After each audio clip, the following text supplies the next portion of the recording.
الا باقي شي حد كيقول لك بان كاينه تعديلات حاليه في مدونه الاسره، غتجاوبوا بهذا الفيديو بالحجه والدليل باش ما تبقاوش يضحكوا عليكم الناس. الريح اللي جا يديكم. غندوي معكم اليوم بالحجه والدليل، لان هذيك هضره القهاوي ما كنفهمش فيها وما كنتعاطاش فيها، لان هذه الهضره اللي رائجه دابا حول مجموعه من التعديلات هي مجرد هضره القهاوي. دابا نهضروا بالقانون وبالناس ديال التخصص.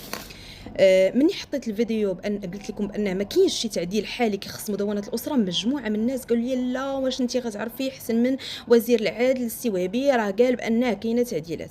غنخليكم مع الفيديو ديال السويبي وغنشرح لكم كيفاش كيتسن القانون في المغرب. خليكم مع هذا الفيديو ولا نعاوده. جلاله الملك قال المدونه هو الوحيد الذي له سلطه تقرير العنصر الزمني باش غادي نبداو فيه نذكروا علنيا، وهو الوحيد اللي غادي يقول لنا ما هي الشكل وشنو هو المسطره، ماشي بحال القانون الجنائي بحال المسطره المدنيه غادي نمشيو نذكروا. هذا موضوع مجتمعي، انا عندي فيه وجهه نظر، كاين الناس اللي عندهم وجهه نظر مناقضه ديالي ولا مختلفه معايا. ما يمكنش انا نجي نقرر في واحد المجال مجتمعي اكبر مني. جلاله الملك هو اللي عنده هذه القدره هذه، وبناء عليه هو اللي غادي يقرر لا العنصر الزمني ولا شنو هو الشكل. شفتوا الفيديو؟ شفتوا المصطلح اللي استعمل وزير العدل؟ قال لك وجهه نظر. هذاك الشيء اللي كان تيقول وزير العدل اللي كيخص الولايه ولا كيخص الطلاق ولا كيخص مجموعه من المواد، مجرد وجهه نظر ديال وزير العدل لا اقل ولا اكثر. وزير العدل ماشي هو اللي مسؤول على القانون، ماشي هو اللي كيصيغ القانون، وماشي هو اللي كيصوت عليه بوحديته، ماشي هو اللي كيخرجوا الحيز الوجود وكينشروا في الجريده الرسميه.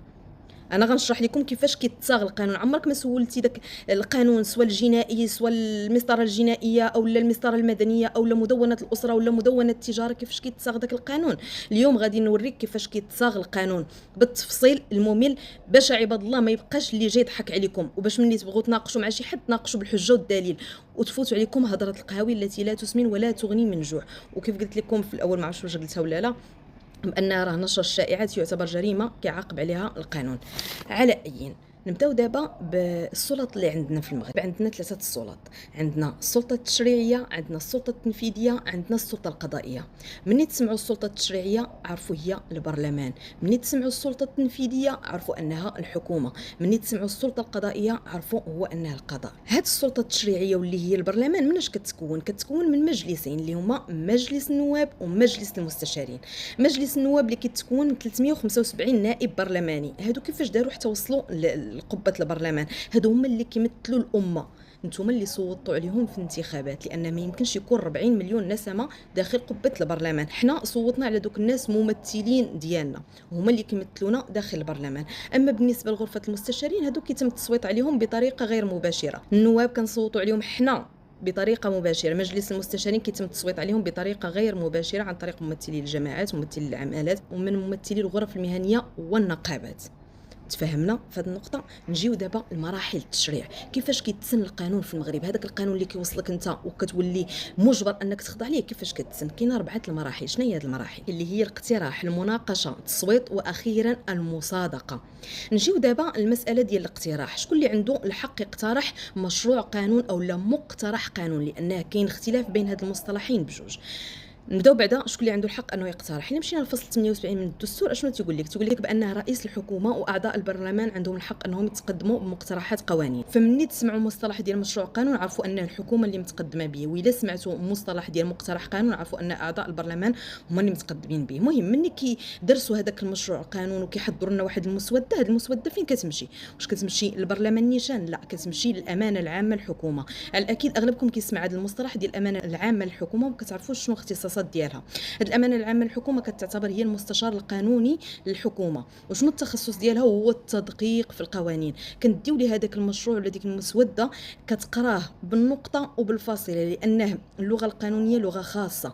ملي كنتحدثوا على السجن ماشي هو نفس المصطلح ديال الحبس، ملي كنقولوا القرار ماشي هو المصطلح ديال الظاهر او لا المصطلح ديال الحكم او لا المصطلح ديال المرسوم. هنا كتختلف المصطلحات وخاصها تكون دقيقه جدا. كذلك مثال كيف قلت لكم النقطه والفاصله ممكن انها تغير المعنى ديال الموضوع وماشي هي او، فكتدقق في الشكل وكتدقق في المضمون. واش هذيك القوانين مخالفه لاسماء قانون اللي في البلاد اللي هو الدستور او لا مخالفه للاتفاقيات الدوليه؟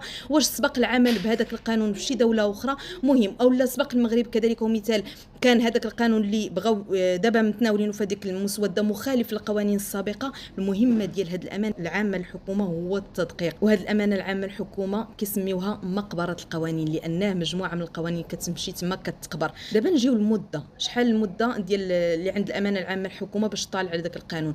ما كاينش عندها مده محدده، باستثناء اللهم قانون الماليه اللي حدد لها الدستور انها خاصها تشوفوا في مده معينه او لا محدده. علاش؟ لان هذا قانون الماليه كيخص الدوله، فخاص ضروري انه تنظر فيه في مده معينه. اما باقي القوانين الاخرى كاين اللي كيمشي شهر، كاين اللي شهرين، كاين اللي كيمشي لسنوات. فمني كيرجع لنا داك القانون او مشروع قانون من عند الامانه العامه للحكومه، كيرجع لنا الرئيس الحكومه وكيتم العرض ديالو داخل قبه البرلمان من اجل المناقشه، كيناقشوه ومن اجل التصويت عليه.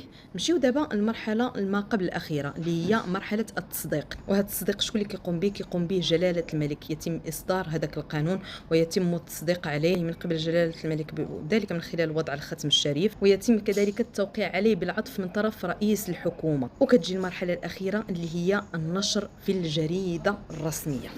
هذا باختصار وبشكل ماشي غير مختصر ومقتضب جدا، لان كيف قلت لكم ما عندكمش الوقت باش غنبدا نشرح لكم وغنعطيكم تقريبا واحد الساعه حتى واحد ما غادي يحضر الفيديو، ما باغينش تستافدوا. اش غندير لكم؟ على اي هاد مدونة الأسرة اللي كتقولوا بأنها كاينة تعديلات وكاينة كذا، واش شفتوا هاد التعديلات مرت بأي مرحلة من هاد المراحل اللي تحدثت عليها دابا؟ كاع القوانين كتمر من هاد المراحل.